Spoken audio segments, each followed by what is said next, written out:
This is Phantom Electric Ghost. We're live on the air with Eric G, author, writer, life coach, and you're a founder. You're a founder of the Utopia Project website. So thank you and welcome to the Phantom Electric Ghost podcast. How are you doing tonight? Oh, great. Thank you for having me. Want to let people know we are a featured podcast on the Newslead Network. You might see that icon up there. If you want to check out that network for podcast, it's audio only. You can check that out for free using the coupon code GHOST. We also have your utopiaproject.com URL that will be fully clickable when you check out the description on any of the podcast channels that we're on. We're on multiple channels, and you can check that out later. And we'll talk more about your project. One of the first things we ever ask anybody's on the show is what motivates you and why do you do what you do? In terms of in general or in terms of the life coaching? Well, like you can decide if it's the life coaching you want to focus on, you might want to take it from that point of view. I was going to say in general, it's just like having fun and doing things that I enjoy. I think my brother summed me up perfectly one time when he said, if it takes longer than 15 minutes and Eric doesn't want to do it, then it's not going to be done. So it's like taxes, right? No one wants to do their taxes and they take longer than 15 minutes. So I'm just like, okay, I got to give it to someone else to do because I'm not going to do it. Do that. Yeah. In terms of life coaching though, I think growing up, I think we're taught that a lot of the differences that we see are so external. It's like our race or our ethnicity or our gender or whatever, like the way our culture that we're brought up in. But then you always see these anomalies, right? People grow up in Japan, Japanese culture tends to not focus on physical contact, but then you have a lot of people who maybe want a big hug. And you're like, wait, so are they weird or are they different? And so what motivated me growing up was I felt like a different personality that didn't always relate to what I was seeing on television. And so I tried to figure out, well, what's the problem? Am I the problem? And that's what got me studying personality and personality typing and understanding different kinds of people. And so now what motivates me is to try to spread the word. I work with a lot of students or young students. I don't want to say children because I feel like that infantilizes them, but I work with a lot of young people. And I feel like there's a lot of tension there sometimes with what they see on television. They want to be something different than they're not. So what motivates me is making sure that they know that they're okay and it's going to be fine and just be confident in who they are and grow within themselves. I think it's really important because we have so many influences now because of social media, and then we're attached to our phones, and people are getting pinged all day about idealized visions of what things should be or what they perceive the way things should be. And if you're a young person, that can really kind of cripple you or really affect you in a negative way. I'm a child of the 70s, and we kind of dealt with the bullying at that level. But now you're getting bullied every 5 seconds. Right. The bullies are everywhere. Before it was the way you dressed in person, and now it's like the likes or the lack of likes you're getting on your Instagram because people think you dress like trash or whatever. Yeah, it's just trying to understand how you fit in. And I mean, I studied sociology as my major, and you're talking about the microcosm and the macrocosm and anomie. And I've always been very interested in the social condition from that kind of group dynamic. But you're more on an individual basis, or do you actually see how it aligns the groups within society? My big thing is seeing how I always say the culture that you grow up doesn't necessarily dictate your personality, but it dictates how your personality deals within that culture. Right. So I have a friend who, he's one of the different personality types. I don't want to get too into it now, but he's a personality type that doesn't necessarily like physical contact. He's just kind of respect my personal space. Yeah. Just respect my personal space. But, he's Cuban. So he's always dude, when I go to parties and it's just everyone's trying to hug me, and which is different than the cultural difference I mentioned before about growing up in Japan, and it's just interesting because, everyone in any culture says, oh, our culture loves to eat. And that's where it got me, where you watch enough food shows, every culture will say, oh, we're a culture that loves to eat. And you're everybody loves to eat. I think everybody loves to eat, right? Now, some people within that culture don't really care. My mom would be fine eating a Subway sandwich every day. She doesn't care what she's eating. But there, a lot of people in the culture, like to eat, and that just translates to everywhere, so. I think it can does it do actually translate to, like, the type of food they love to eat and the kinda connection of the culture Mm. to the food, and maybe they're making that kinda statement, but they really mean a lot more than what they just said. Right. Yeah, yeah, it's probably, they're making the connection like we are Scandinavian, so we eat this way. It's like, well, maybe more so it's because of like obviously the biome you live in, right? Like if you live Yeah, in big countries that have all these different like climates, then you're gonna have lots of different food just because there's lots of different resources. I mean, yeah, more it's just so than the people. the cuisine and the level of, like, are you Americans, like, "Oh, I go to McDonald's," you see an Italian, "I'm gonna make my own meal. I'm gonna Yeah. go I'm gonna cook that sauce all day." And Mhm. Americans, "Well, I'll just go out and get it from somewhere." Yeah. I'm not gonna care about, like, trying to actually craft it, you Yeah. know? And I will stand up for America, though. I think America, we have the best food in the entire world because, obviously we're a country where there's so many Hodgepodge. people. Yeah, it's a hodgepodge. So you're gonna get like great We stuff. get everything. Like, Yeah. you do, like, whatever, because we have so multicultural. Mhm. You Oh have yeah. taco night, you can have Italian night, you can sushi night, you can, like, go to everything. You can go to, wherever there's so many different influences depending on which coast you're on. Like, Oh, you can 100%. get into a lot of different things depending on where you are. But, it's interesting, in your in that you talked about this idea of typing and how you've been able to actually work with a lot of corporations, a lot of companies that you kind of name check that were very interested in your typing. Right. And Mhm. how did they actually utilize that, or how did you pitch that to them, or did they find you? It's funny. It was through a person, like obviously a friend that I knew, and it was specific to software engineering within the company. So it wasn't specifically like on a broad level, Disney or Hulu, but I worked with specific groups within the back end of their websites. And let's face it, the stereotypical software engineer doesn't always have the best people skills. Like, I mean, you're not going to really see a whole lot of people if you're coding and you're behind a computer. And I'm painting a wide brush. I'm sure as I met, there are a lot of people who are very social, but it was useful for them because I taught more so like, this is what motivates this person, and what motivates this person might not necessarily be what motivates you. It might not be your value. And it's especially important for supervisors and managers because they need to know, like on a pragmatic level, at the end of the day, you can't try to force people to value the same things that you do, Yeah, especially at work. You're just like, at the end of the day, I just wanted to be productive. So whatever is the most efficient, if I can just get them to do it, that way I can get this person to wherever do you it. All these different Yeah. people that I have to worry about, right? Like you can't like try to change anyone. You really shouldn't change anyone anyway.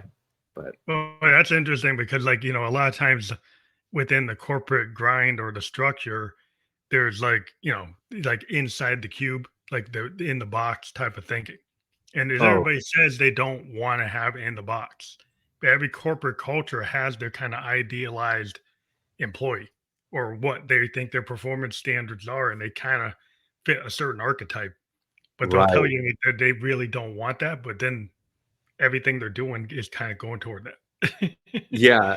I mean, in my personality types, there's definitely certain personality types that are more plentiful. And so they make up about half the population, approximately. So their values definitely tend to get pushed, I would say, on more people. And it's definitely what you think of like dutiful, responsible, organized, structured, part of society, polite, that kind of mentality. And let's face it, not everybody is like that. Not everyone values that, you know. Mhm. Um, Especially sometimes, if you have like the bell curve, right? mhm. Sometimes your creative people are on the edges of the bell curve. They're not in the middle at all. Right, And right. you want that type of creative person, but they don't fit the paradigm of the perfect or the good, like, worker. Like, they have different. They might do their best work at 2 in the morning. Yeah. They might do their best work when they're not in the office. They might come up with their ideas, and so if you're trying to put them in a box based on, oh, you need to be here at 5 or 7 and stay in the Mhm. cube and take your breaks on time, it's like, well, they're not going to fit that paradigm. But Yeah, I mean, you they actually might need their capability, but you don't know how to reach that kind of person. they might be a jerk, and not excusing jerks, but what I mean by that is they might not necessarily have great social skills. They might Yeah, just they they usually might be don't. so focused. Yeah, they might be so focused on their work and they have different values, it's not really important what other people think. And you kind of want to use that and pull that together and not try to make them different, because I'm a big believer that our personalities dictate a lot of our strengths, but then our strengths also dictate our weaknesses and vice versa there. Yeah.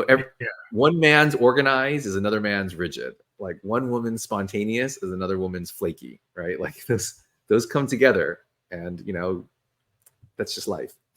Because a lot of times when I live in the kind of creative space, I run into a lot of people who are neurodivergent, Mm-hmm. autistic, and it tends to be very common in the creative space, whether Oh you're yeah. an artist or an actor. And there's a lot of quirks. There's a lot of potential issues. Like, well, this person really doesn't fit with people that well, but they have really good capabilities that they can do for like this thing they can do, but they can't do that all day. They do that for that one thing they're going to do, and then the rest of the day they're kind of hard to deal with. And then you're like, okay, well, how do we actually deal with that? Yeah. It's like, I mean, I think a majority of people have a very linear approach, but oftentimes, in the creative world, it's not a linear approach. The linear approach is fairly safe because obviously what's coming up next on the line. But let's face it, the creative profession is not always that way. So thus, people who don't take that linear approach tend to like float into the creative profession or sectors where they can do projects and do things that are not always like what Yeah, everyone. gig work. You end up being like, I can't do the 9 to 5. I can do the gig project work, you know, this like project or thing by different events by each one that comes along. But it's hard to be sustainable at a certain, like, I can't be on the assembly line type of work. Oh I yeah. can't be in the cubicle type of work.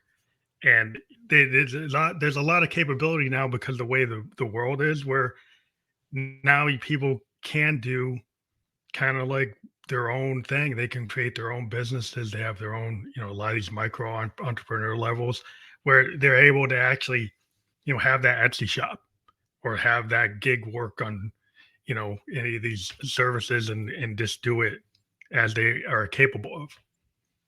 Yeah, I mean, even back in the day, right? Like, there's a reason why we have like crabs and lobster and stuff, is because they're people who go out into the middle of the ocean and work for Go get like 3 months in like the most extreme conditions, and then they go home and don't work for the next 9 months.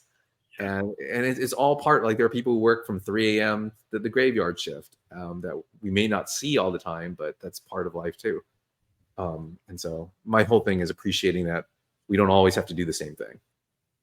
So what makes your typing methodology like different than other types of methodologies? What makes yours unique? I would say the biggest difference is that a lot of times the other typing methodologies tend to focus on what people can see.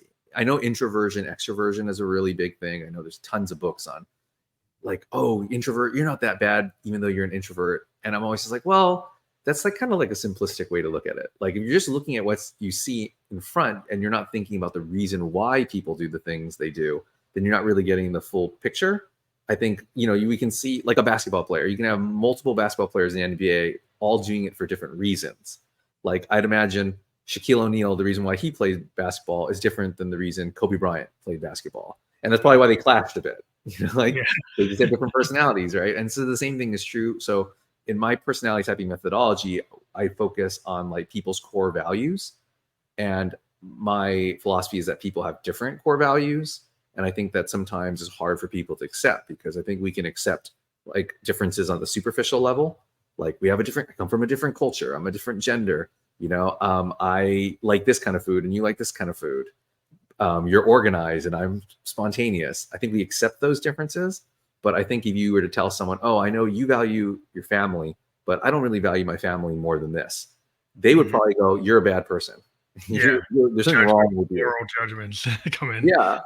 And I'm like, when's the last time we heard about Einstein's family?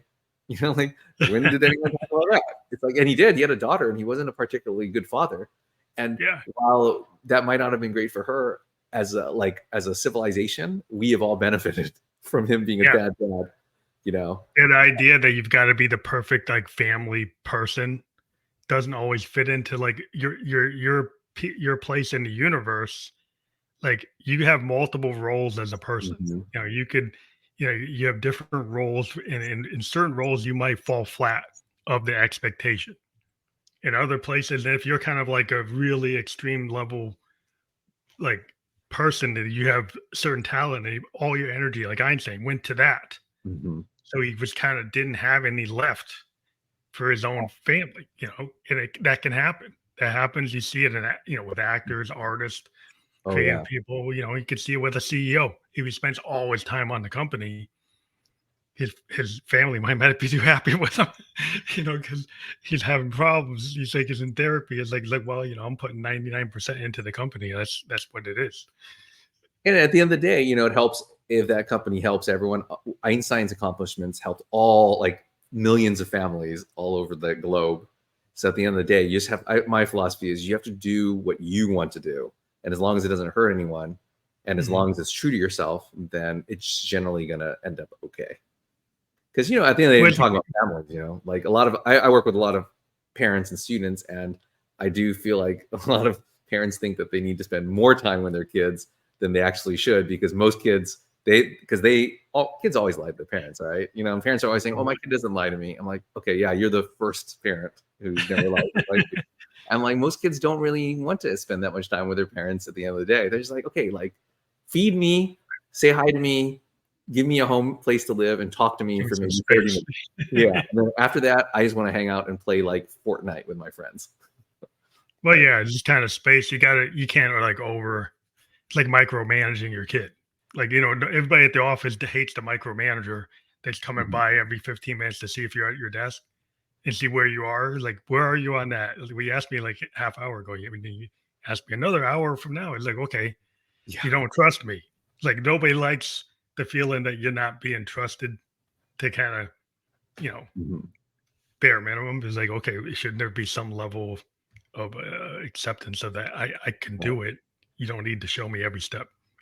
Right. And it's those parents who then get upset when their kids are older, and they're like, I don't understand why they can't make their own decisions. Why can't they, like, self-initiate? Okay. Well, I wonder why.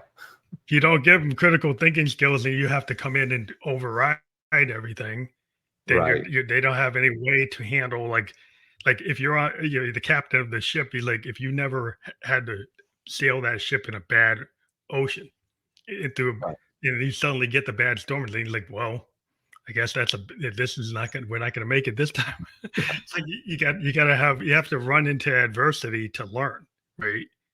Yeah, and I think part of it is, like, going back to personality. When I mentioned a large majority of the population fits a certain personality, and it's great. It's a great personality. It makes our civilization safe and secure and organized and structured.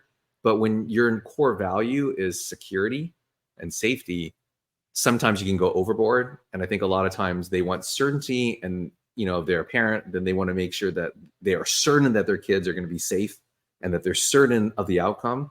But as we all know, like, life has no certainty and life has no certain outcomes, and you can't really control it. And so that is the problem. And of course, we get the results, right, that we have. You see like that safety trap along with the perfection trap. Like a lot of times, like in the arts, like I could just do what's been done before. But Mhm. that's boring to me. Right. So as an artist, I try to push it. Right. So you Right. try not to clone and when you push it, a lot of times what happens, people really haven't seen that or heard that or looked at that. And the initial response is, oh, we don't like it. And so you have to be willing to kind of take the heat Mhm. of that not being accepted or people thinking it's a mistake. And a lot of people are not willing to. They want things to be perfect. They want it to be. They feel unsafe if they're not perfect. Yeah, which is, once again, in the book, The Power of Personality, I tell this story about, I used to train teachers, and every year we'd have a training session, and I would always bring food and cater it. And this one year, a particular teacher who had more of that safe personality walks up, and she sees falafel, and she's like, "What's that?" And I'm like, "Oh, it's like chickpeas. They grind it up and they deep fry it. That's what it is." And she was like, "Oh, I don't know." And then the person behind her was like, "Oh, that sounds great." And she took two and put them both on her plate.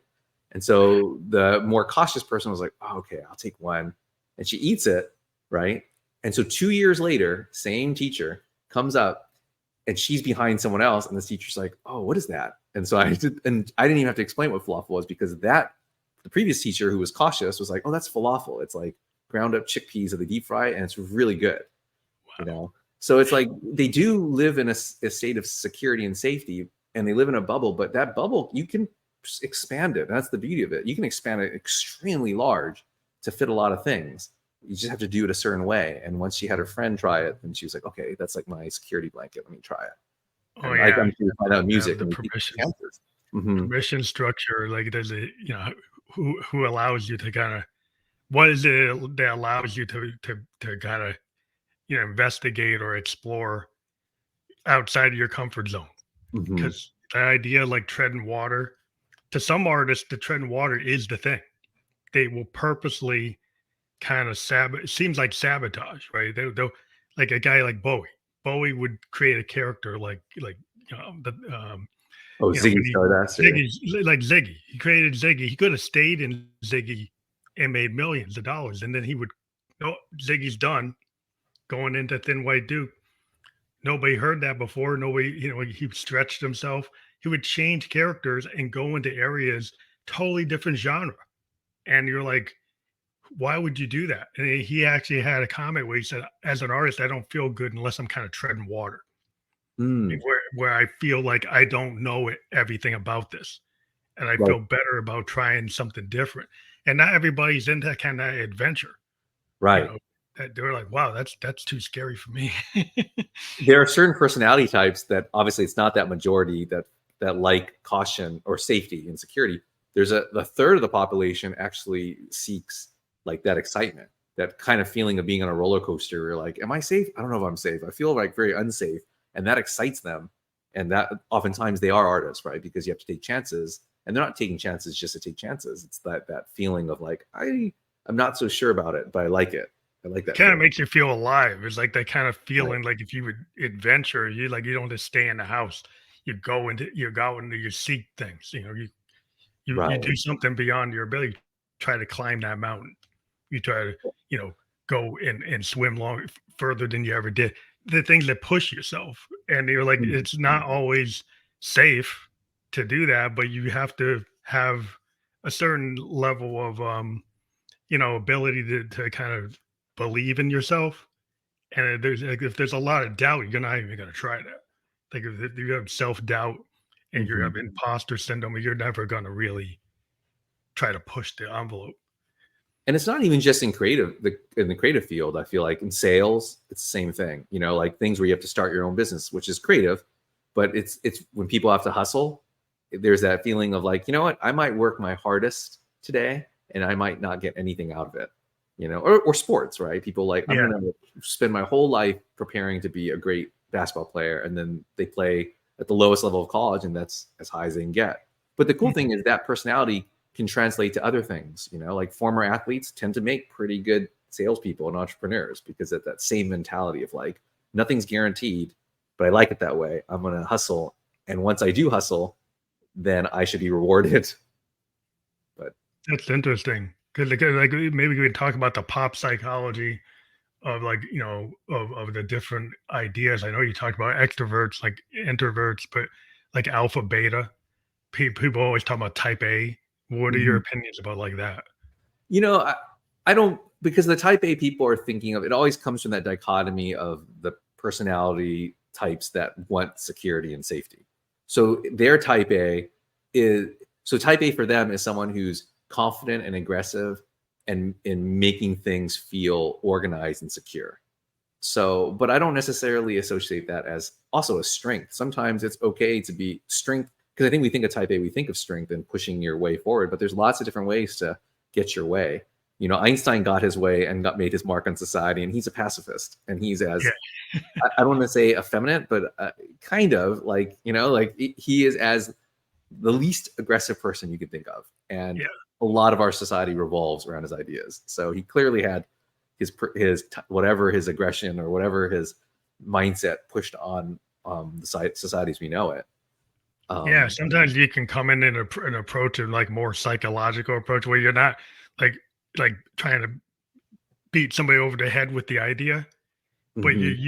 like you're better at using language. You're better at kind of building somebody's ego up, and you know, understanding like a trigger, and Hmm. so you're not coming at somebody directly, where they even think there's a threat or they think there's anything happening, and you can actually still get your way, but it doesn't seem outwardly aggressive.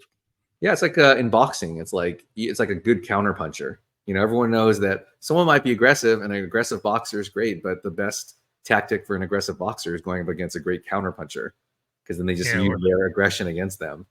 like a And rope a dope, like right, I mean, I think Ali, we could say that he's probably a strong individual, and yet he was a pretty tricky as well. He wasn't always like straight in your face. If he had gone went straight directly, at you. Yeah, he would yeah, kind of get you into a lull, and then hmm, kind of come at you like unexpected. It's like strategy. Like if right, you can think like the general mindset, that somebody hmm, that isn't just looking at the first step, it's like a chessboard. They're thinking right. at multiple moves ahead, and you might not even be there, and they're already way ahead of you.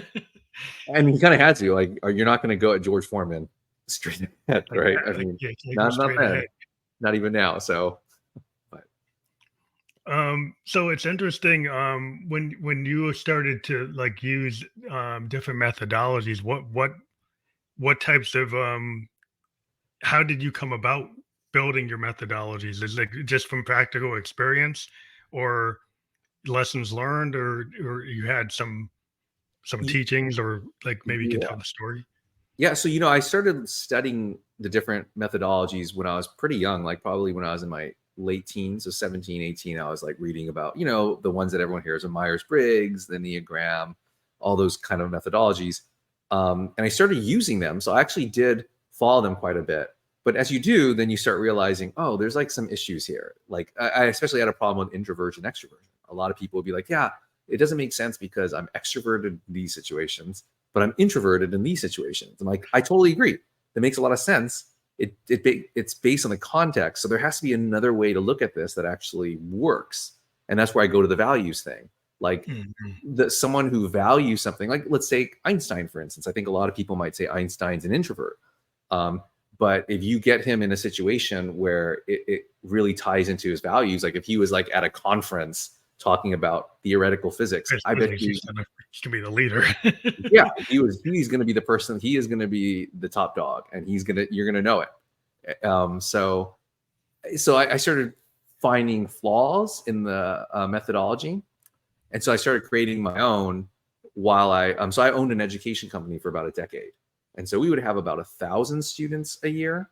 So I did not teach these 1,000 students. I had a select number of students, but I had a lot of teachers, and I would teach my teachers to use Right. this methodology. And as we would use it on every student, I started to develop it more and more. So it wasn't perfect when we first started, and Right, so you just learn over time, like lessons learned. Like right, yeah, that's how you develop anything. Is like if you're an artist, like you got 100 demos before oh you right, get yeah, to the version that ends up getting to the world. And hmm, you could look at that as all of those failures. Like I never look at them as failures. It's like that's how I got to where the last step of the ladder. Right. Then I actually this is the one that works. And right. it's like the process of getting there. That's fun to me, but some people find that like hard, or they don't value it, but the struggle is part of the lesson. Yeah, it's like what's that? The stonecutter quote. I don't know if you're familiar with that one, where it's like there's a stonecutter hitting this rock over and over and over again, and then Mhm. it's like the 99th hit, it finally breaks, and then he's just like, yeah, but it When he was breaks all it, the ones well, that's it. before. Oh, the Yeah, ones before they would set it up. yeah, You have to kind of set yourself up. It's like kind of like that muscle memory. mm-hmm. If you're a musician, or you're an athlete, by the 10,000 hours to get the 3-point shot, Oh yeah, 10,000 hours to get the right chords. So it's like just muscle memory, and you don't have to think about it. And you're on your instrument, and you're just a master, like to master anything. yeah, and So you don't it's have to. Yeah, you don't have. That's the beauty is like you said, you're not really thinking about it.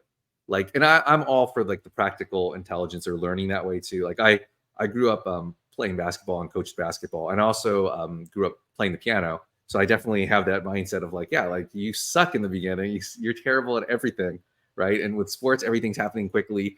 with, you know, the piano, everything's wrong and you're never going to play really fast. But the more you do it, then, and the more you fail, then you just like pick up all these things and then you don't even think about it. Yeah. Then you But just, also when you get to the point where you kind of let go, like Mhm, like a lot of times it's like I kind of believe I kind of don't like to read the sheets anymore. I just like to be in like in a flow state mhm, and where you kind of trust all the capability you've been playing for 20 years. You trust yourself and you kind of go with the muse, which means like you right, can just like a fusion jazz guy. Somebody hits a note, even if it's unexpected, you know what to go, how to go with it. You don't go and say, let's start again. We right, actually the actual missed note or no bad note is actually an opportunity. Like it's an opportunity to evolve the song and to kind of be in the present rather than thinking about the past so much that you're like, oh, I wrecked the song. Where you have this mindset, well, it's not a mistake. It's actually an opportunity. yeah. It reminds me of, you know, I think I mentioned off camera that my favorite band was Depeche Mode, and you know their famous song is "Enjoy the Silence," and originally that was a ballad. Morgan Gore wrote that as a ballad, and he's playing it, and then the drummer Alan Wilder said, "You know what?" And then he just started playing like a really upbeat rhythm, and then so then the guy just started singing faster, and then like, wow, this is actually pretty good. Yeah, let's keep it like this. Like, let's. Yeah, sometimes what do we call the happy accident? Hmm. You could have something very, and I'm a software designer too. So I have like left, right brain. So my day job, I do software design, but there's a lot of happy accidents. There's a lot of stuff we had this, we'll have a plan and then we find something like a mad scientist and we didn't expect it. And it's actually better than what we were working on. And then we say, well, this is actually an opportunity. And the thing is to be brave is like when you actually find that, do you actually go with it? Or you say, oh, that's not in the plan, so I'm not going to go with it. Right, right. You have to be okay with like, yeah, changing the plan, you know, Yeah. and Some adjusting. people aren't good with changing the plan. That's true. Certain personality types, but the nice thing is people can learn. It doesn't mean that it has to be their natural instinct. Like I'm always big like personality types. I'm not trying to restrict people. I'm not saying you can never do this. It's just more about understanding who you truly are. And then once you do, you can go like, you know what? I know my natural personality type is kind of like, for me, my natural personality type is pretty disorganized and I don't always follow through all the time. But since I know that, I can consciously go, you know what? I'm going to do kind of borrow from other types who are good at following through. And maybe I can use some of their techniques. And I'm never going to be perfect at it, Yeah. but I might at You least can finish focus. half of You the can thing. focus when you need to. Yeah. I might do 50%, and 50% of finishing things is better than 10%, you know? Yeah, So, you can ramp it up. You can ramp it up to a reasonable percentage so that you actually feel forward movement. right. Yeah. Plus 40% is better. Oh yeah, it's always well, I'm in software, so you make that kind of change. It's significant. Oh, So yeah.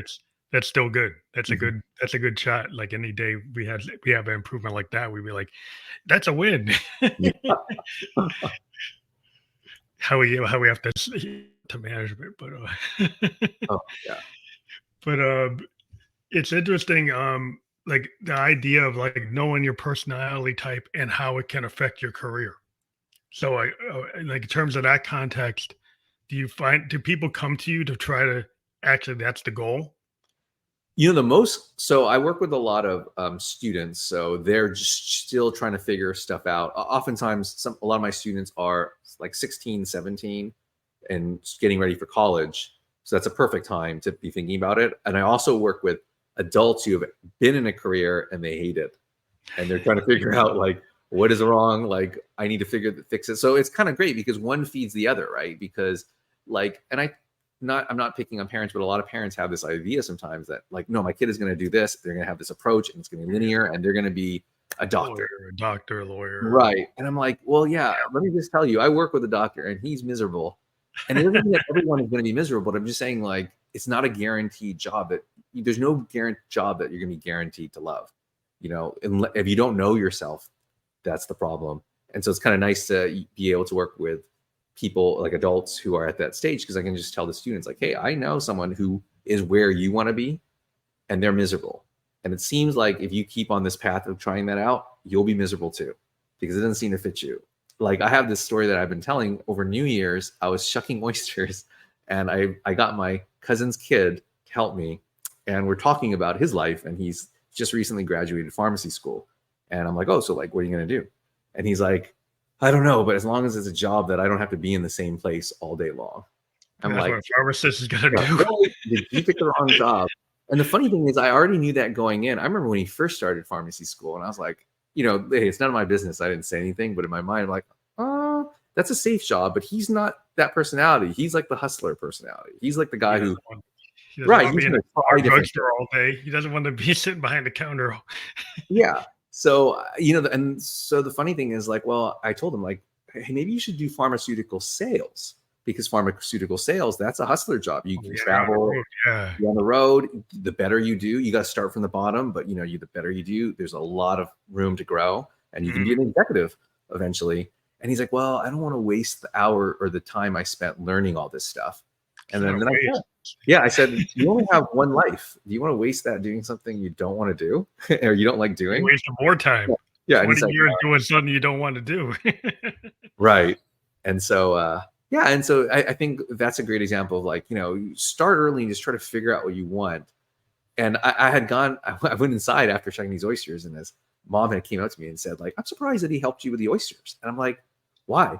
Because I knew his personality, and his personality type is that kind of hustler, trying things and failing mentality. And if you have that personality, then they often like to use tools.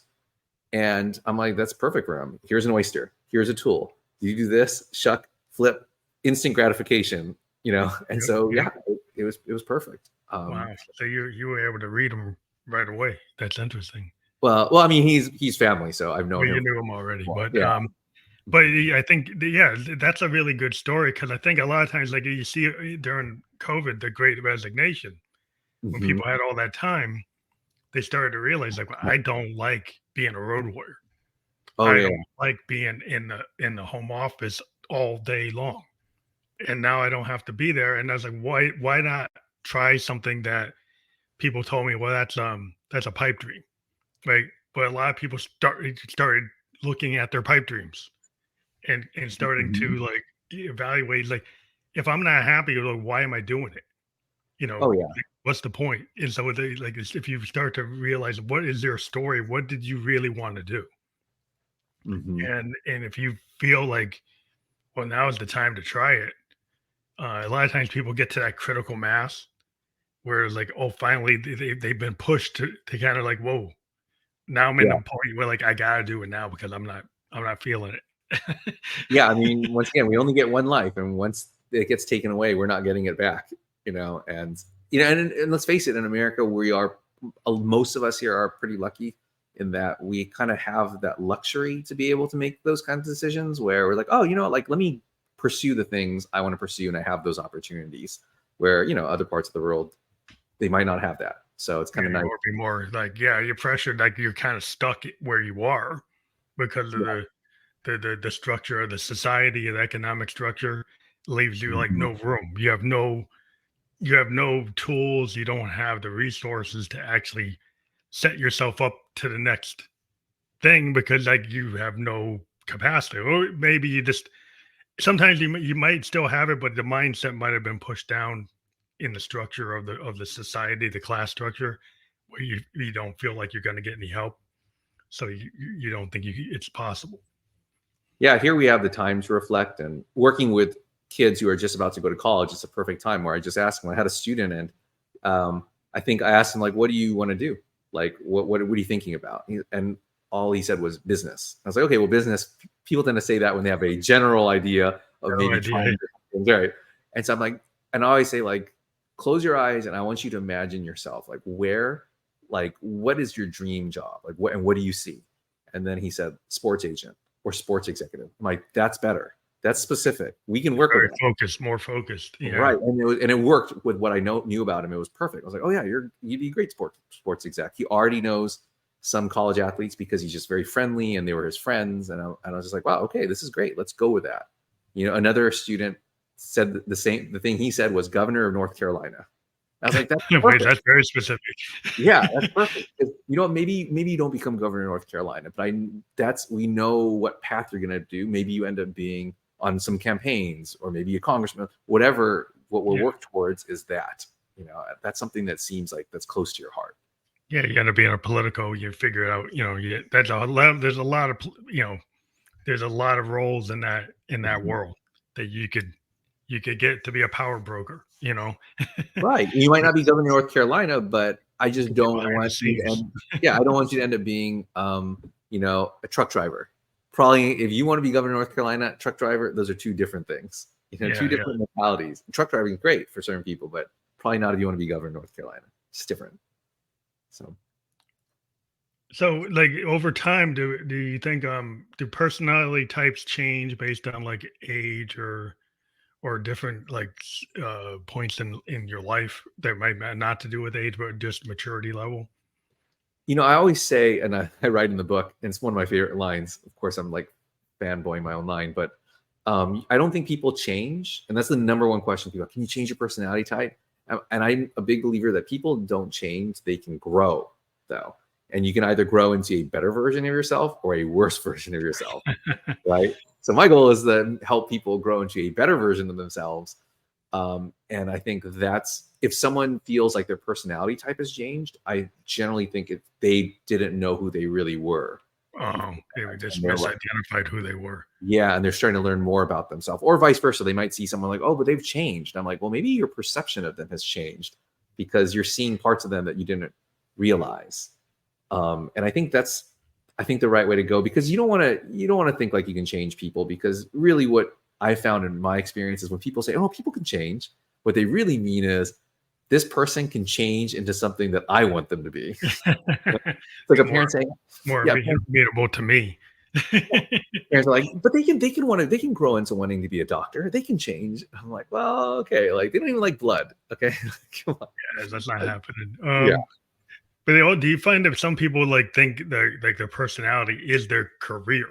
Like they think like they are the doctor is who they are, but maybe the doctor is not who they You know, are. I think a lot of people do because they haven't thought about, they haven't really self-reflected into who they are. So then they're just like, I do, that's what I am. I remember Charles Barkley had that great quote where he's just like, I'm not a basketball player. Everyone just looks at me and like, oh, Charles Barkley, the basketball player. He's like, I'm just a guy who plays basketball, but I got a Mhm. lot of other stuff, which makes sense. I mean, he is extremely interesting, which is why he's so great on TV. But yeah, I think sometimes people just get locked into that. Whereas I think that's why in my personality typing methodology, it focuses so much on values and less about skills, because I think a lot of these typing systems, they like to get people to buy into them because they're saying, oh, you're this type, so you're going to be good at this skill. And then if you tell someone they're good at something, they're never going to tell you, oh no, that's not me. They're be like, oh yeah, yeah, like in the book I Yeah, write about it, where you're like, oh yeah, if you tell someone, hey, you have a penchant for being athletic, they might be the least athletic person in the world, but they're gonna go back to that day when they tried out for the JV team and hit like 2 shots in a row. And like, oh yeah, I remember that time when I did that. I am athletic. So I think when we focus too much on skills and what we can do versus why we do them, I think that can be confusing for people. Um, yeah. so For the why seems more important than the role because a lot of people get like hung up on the role. right. Like they gonna be they're gonna be in this position, and it's like what is it that you want? Because I Hmm. mean, I always had this question like somebody I want $1 million. Like, why do you want the $1 million? What is it that you think the $1 million is going to do? Like, if what is it that I want it to be security? Well, you might not need $1 million to have security, right? Or you wanted to have your own business. You might not take $1 million to have your own business. So, what is it Right. that you're actually trying to do? Yeah, I was just talking to a student today, and I was talking about that, where it's like people have that focus on, like you said, money at $1 million, and it's like, well, at the end of the day, most people probably just want to be happy. And if you take a job to make a lot of money and it's not making you happy, then people will be like, oh yeah, but I can use the money to buy things that'll make me happy. It's like, why don't you just cut out the middle person and just find something that makes you happy and that you can like support yourself on, and Yeah, then you can live at a different level. You don't have to live like what I find is like the people at the high level, they just get higher level problems. yeah, So right, exactly. you get the millionaire, you got $100 million, you got $1 billion, and they're still not happy. They're Yeah, still at that, the therapist. They don't like their family doesn't like them. Nobody likes them. They have all kinds of issues, hangups. It's like, well, it didn't work for them, did it? It's like that didn't really solve the issue. I mean, that's what Biggie said, right? More money, more problems. Yeah, it seems to So kind of really work come out that way. yeah. So yeah, that's why I tend to focus more on trying to figure out the reason why you do something.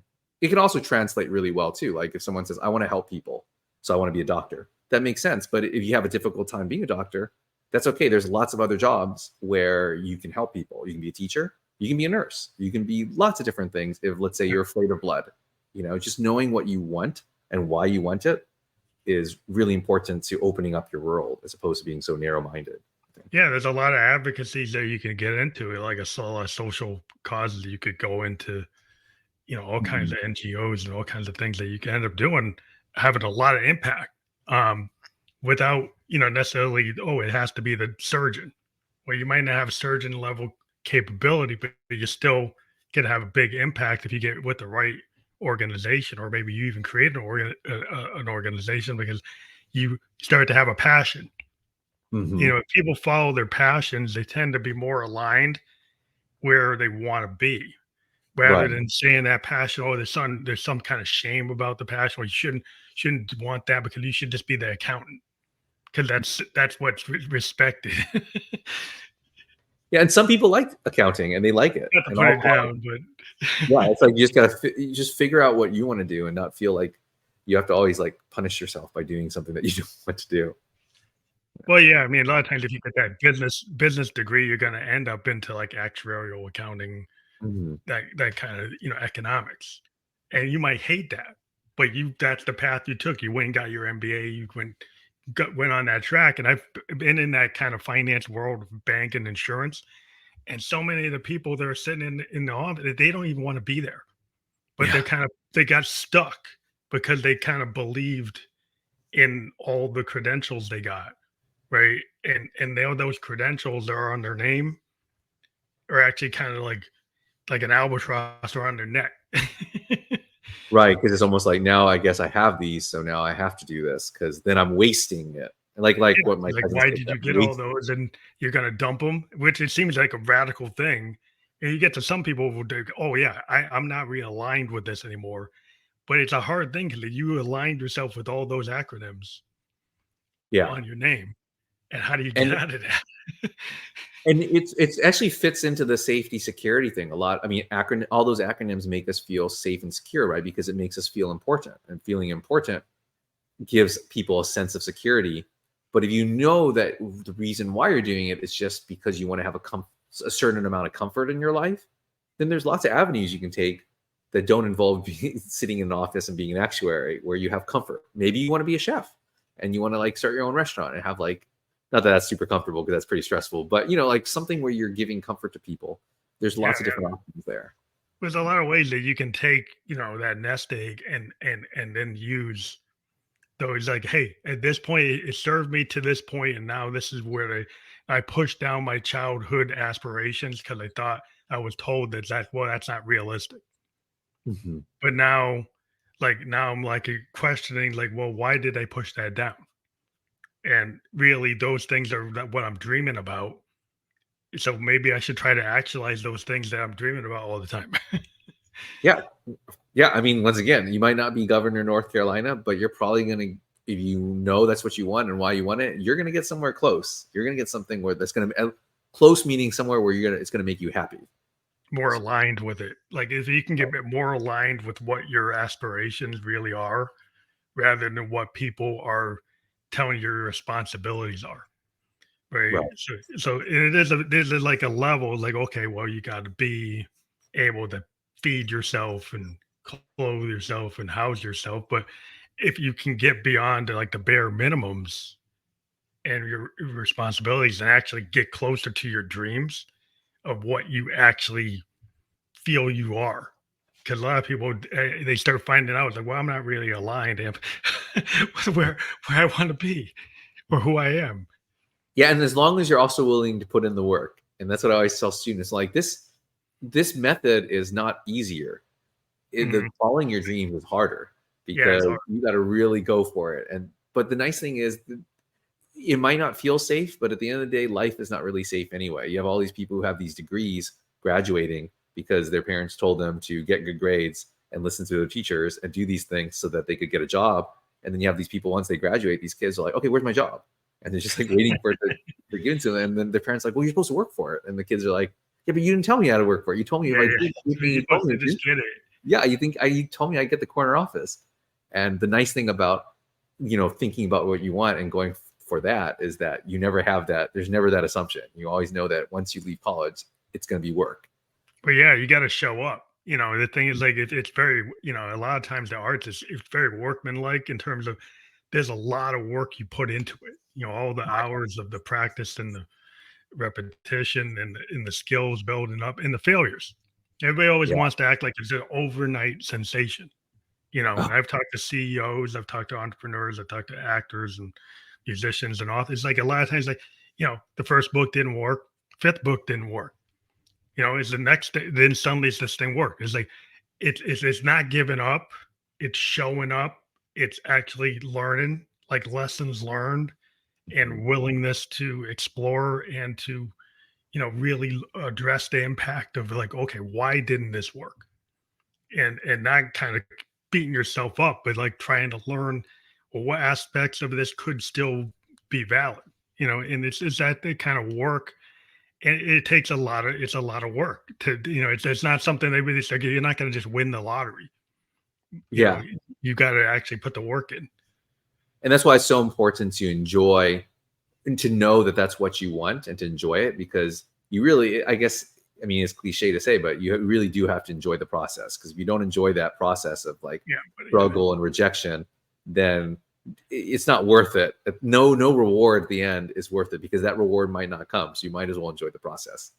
Like you can't, don't become a dancer to make $1 million if you don't like dancing. Yeah, it's like most musicians, they play because they love to play, and then opportunities it's like the law of attraction. Mm-hmm. If you show a passion, then other people see the passion, and you end up being able to work. And Right. and you might not be the biggest person in the world, but you might get opportunities that you can still be a working musician. You can still do it because you love it. And it's all because you loved it. I've seen a lot of people I started with it, like they just stopped. They never picked up the guitar, never picked up the bass, never picked up the sax. If they didn't get a certain goal at a certain time, it was like time dependent and they didn't reach it, then they never touch it again. And there's other guys is like they've been playing since they were 17, they never stopped. Whether they were successful or not, they still found ways to do it.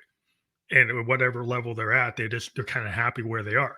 And I'm like, that's just understanding like yourself. You have to understand, I guess, why you're doing it. Right. I mean, if you're picking the bass guitar, I mean, anyone who wants to be like a bass guitarist, I'm going to tell them right now, you're not going to be Bootsy Collins or Flea. It's not.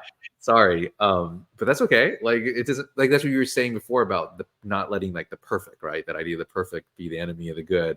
And like, if you have to, like, there's lots of different avenues you could do, and there's lots of different ways that can be like make you successful in life. Yeah. When you think about like the punk aesthetic, brought the idea you didn't have to have a perfect pitched voice. You didn't have to play the guitar like Jimmy Page or Jimi Hendrix.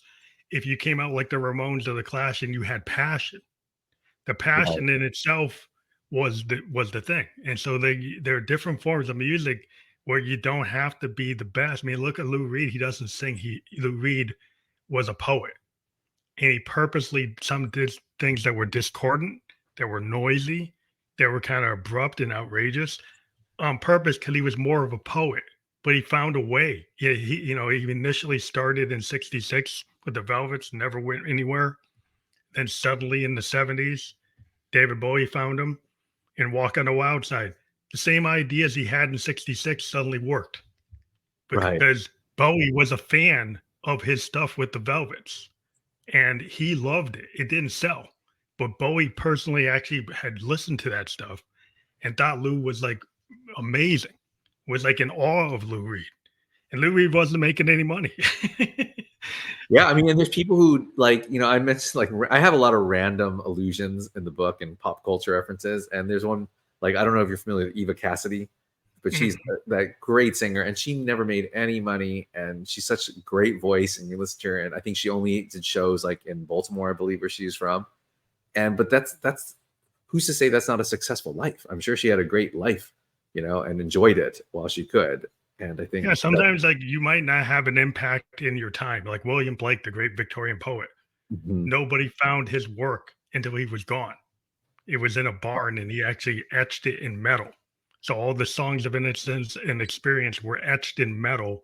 And those poems are actually on plates with artwork. mhm, He was found, and people realize he's from the Victorian age, but he was not famous during the Victorian age. He was famous as a Victorian age poet after he was gone. right. No, I mean, I know I love Blake. And it doesn't mean that he didn't enjoy his time when he wasn't famous. I'm sure he enjoyed his time because I know he was also a nudist. So Yeah. I'm sure he enjoyed that. But Uh, it's interesting to say, but he felt the presence of mind to put it in metal, even though he couldn't so, market it. They were these plates. And so it lived beyond him. It wasn't just on paper, so people found it and he became important because he had the presence of mind. He's like, this is important for enough for me to etch in metal. yeah, I that is don't smart. have a plan to market it, but I'm going to put it in metal because I'm going to put it, show somebody I was here. Yeah.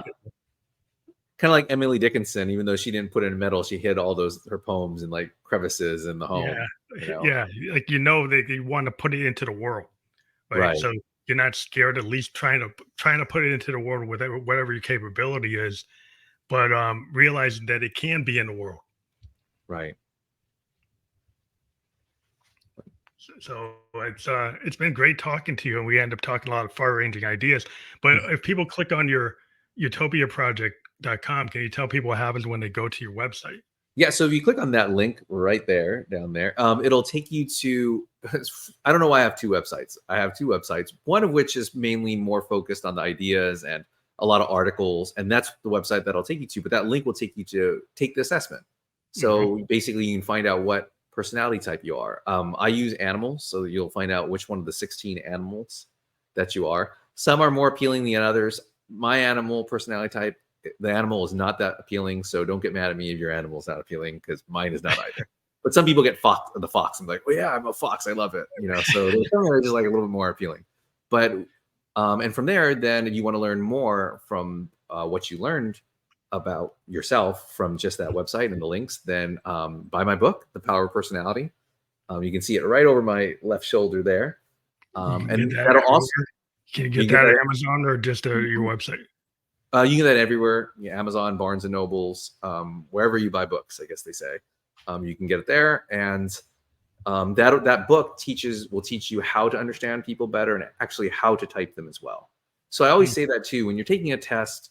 Even my test, I spent a lot of time creating my test, but it's still just a test. It's still a standard test. Nothing is more accurate than your own instincts and your own intuition. And if you read my book, that'll help you master those or at least sharpen those, and it'll help you type better. So, Well, I think it's very worthwhile to understand your personality and apply it to your life to really take a gut check, kind of like the poets used to say. I'm into the Victorian poets, but the looking glass self analysis, which mm, seems to be kind of consistent with what you're doing here, is something I was always into. But I like the way you're approaching it is in a more methodology. It's more practiced than that's like the poetic concept of it. But it's a little more structured than poetry, yes, but the book is fun. So hopefully, when people read it, like they'll know that there's a lot of random references. I reference Biggie before, and I reference Biggie in the book. Like there's just a lot of allusions to things because I feel like it's theory. Well, first off, I'm not a huge fan of just theory. As I mentioned before, I like practical knowledge and things coming from experience. But I'm mm-hmm. also, I don't try to take anything Relatable. too Well, you seriously. want to make it relatable, and so Right. it's like not just for people who've taken, the courses and have a degree. Like Right. if your book is just meant for those people, well, it's going to hit a certain level. If you want it to actually appeal to the wider world, you have to be more open with your language. Exactly. And also, like as a writer, we're taught you got to just use your voice, right? So that's my voice, and my voice. I wasn't even a great student in school, so I don't even know how I got my degree. So it's definitely not. It's not on display in this book, but the insights are on display in the book. So With how you apply things, in life, and if you were able to figure out how to make things teachable, that to me is like, then you're actually having an impact. If you can teach, you can Mhm. kind of do that where you're actually, helping your fellow human being with Yeah. understanding the world. That's always a great thing. And I appreciate you being a guest on the Family Electric Coach podcast. Oh, thank you for having me. Have a good night. You too.